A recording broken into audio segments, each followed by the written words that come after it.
ইউক্রেনকে প্যাট্রিয়ট ক্ষেপণাস্ত্র প্রদান করায় ইসরায়েলকে কড়া হুমকি দিয়েছে রাশিয়া। জাতিসংঘে নিযুক্ত রাশিয়ার দূত ভ্যাসিলি নেবেনজিয়া বলেছেন, ইসরায়েল যদি সত্যি ইউক্রেনকে এ সমরাস্ত্র প্রদান করে তাহলে গুরুতর পরিণতি ভোগ করতে হবে।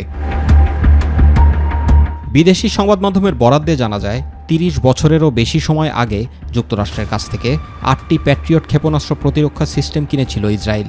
এই সিস্টেমগুলো সবই M901 PSC-2 ব্যাটারি মডেলের। গত এপ্রিল মাসে ইসরায়েলের প্রতিরক্ষা মন্ত্রণালয় ঘোষণা দেয় যে পুরনো হয়ে যাওয়ায় এ সমরাস্ত্রগুলো আর ব্যবহার করবে না দেশটির সেনাবাহিনী। এগুলোর স্থানে আনা হবে নতুন আধুনিক ক্ষেপণাস্ত্র প্রতিরক্ষা ব্যবস্থা। প্রতিরক্ষা মন্ত্রণালয়ের ঘোষণার পর এই প্যাট্রিয়ট ক্ষেপণাস্ত্র প্রতিরক্ষা সিস্টেমগুলো ইউক্রেনের প্রতিরক্ষা বাহিনীকে প্রদানের জন্য অনুরোধ জানায় কিয়েভ। এই ইস্যুতে যুক্তরাষ্ট্র, ইসরায়েল ও ইউক্রেনের মধ্যে সম্প্রতি কয়েক দফা আলোচনাও হয়েছে। এদিকে জাতিসংঘে নিযুক্ত রাশিয়ার দূত ভ্যাসিলি নেবেনজিয়া বলেছেন, ইউক্রেনের যে কেউ যত শক্তিশালী অস্ত্রই পাঠাক না কেন তা ধ্বংস হবে। গত 2 বছরে ইউক্রেনে অনেক শক্তিশালী অস্ত্র পাঠিয়েছিল যুক্তরাষ্ট্র ও তার পশ্চিমা মিত্ররা, সেগুলোর প্রায় সবই ধ্বংস হয়েছে।